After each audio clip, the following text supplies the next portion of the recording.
Sou dels que us agrada trolejar a tort i a dret i a totes hores? Això és per a vosaltres.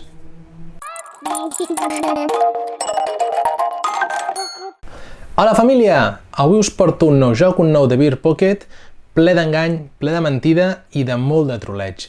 Avui vinc a parlar de Blind Business, un joc de l'Andrew Roy il·lustrat per en Carlos Ureta i l'edita The Beer, en el qual haurem d'aconseguir, és una espècie de set collection, on haurem d'anar aconseguint diferents números a una escala i hi ha dues maneres de guanyar, ja ho veureu, o fent una escala de 5 o aconseguint més punts que la resta. Però la gràcia del joc és un joc que hi ha molt d'engany, molta manipulació, molt de joc psicològic, el qual, realment, si us agrada aquest estil de joc, riureu molt i s'ho passareu molt bé. Així que vaig a preparar la taula i us ensenyo com a jugar. Per jugar una partida de Blind Business, el que farem serà retirar primer de tot un número de cartes determinat segons quants jugadors siguem a la taula. Seguidament, cada jugador rebrà un parell de cartes d'ajuda, que bàsicament és com funciona el joc, i cadascú després rebrà boca baix 4 cartes, les quals podrem examinar en primera instància, i després, un cop les hem vist, les tornem a girar, les barregem i les deixem ja boca baix, que les vegi tothom, el més estil Hanabi, menys nosaltres. Nosaltres mai podrem veure les nostres cartes que tenim. Doncs bé, el joc anirem jugant torns fins que s'acabi la pila de cartes. En aquest moment passem el recompte de punts per veure qui ha guanyat, si no és que abans algú ha pogut guanyar aconseguint una escala de 5 cartes al mateix color consecutives. Però bé, us vaig ensenyar un exemple de torn. Suposem que és el meu torn aquí i haig de jugar cartes. Jo les meves cartes no les veig, són en secret, però sí que les veu el meu oponent. Doncs bé, tenim aquí la situació, jo veig les cartes del meu oponent, ell veu les meves, jo les meves no les veig, i primer de tot jo el que faré serà demanar-li una carta que m'interessi o no per quedar-me-la. I li dic, per exemple, que vull un 6. Vull aquest 6 de color verd. El meu oponent pot escollir si acceptar o rebutjar la proposta. En el cas del dolent per d'una manera, la rebutja i no vol que aquest 6 acabi sota la meva zona de joc, que seria aquí una mica més apartat, les cartes que vagi guanyant de mica en mica.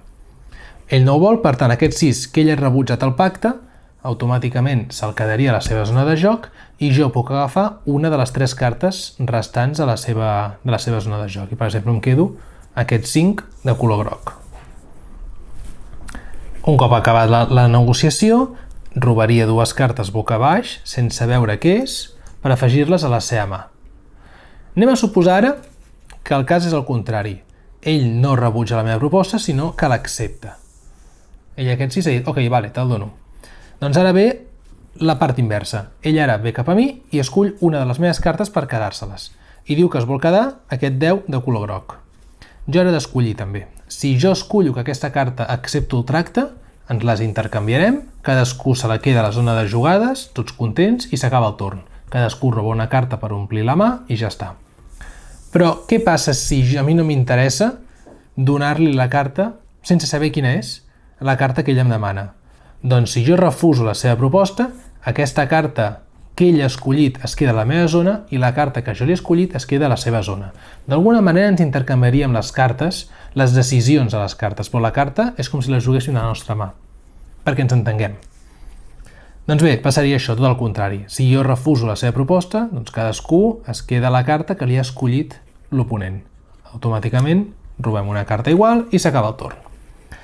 Aniríem jugant així a base de farols, de negociacions, de disputes, fins al moment en què s'acabi la pila de cartes o bé algú aconsegueixi 5 cartes consecutives. Com seria aquest exemple?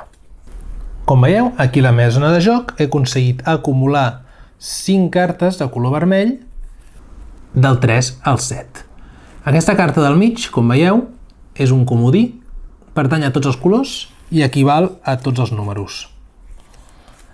Això seria el mode més familiar.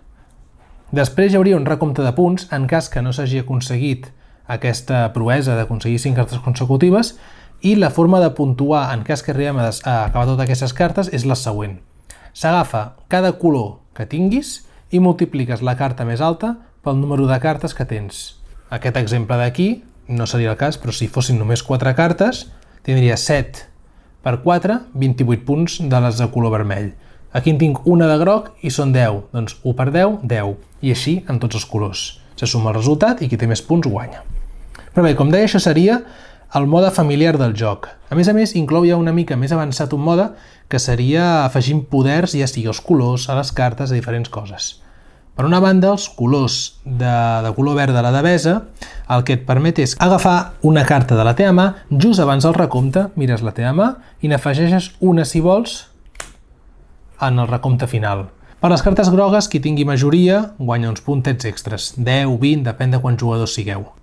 I per les cartes vermelles i grises, el que seria el tren i l'edifici, cada parella de cartes us dona 7 punts. Per tant, una simple suma, multiplicació, i són els punts extras que ens dona.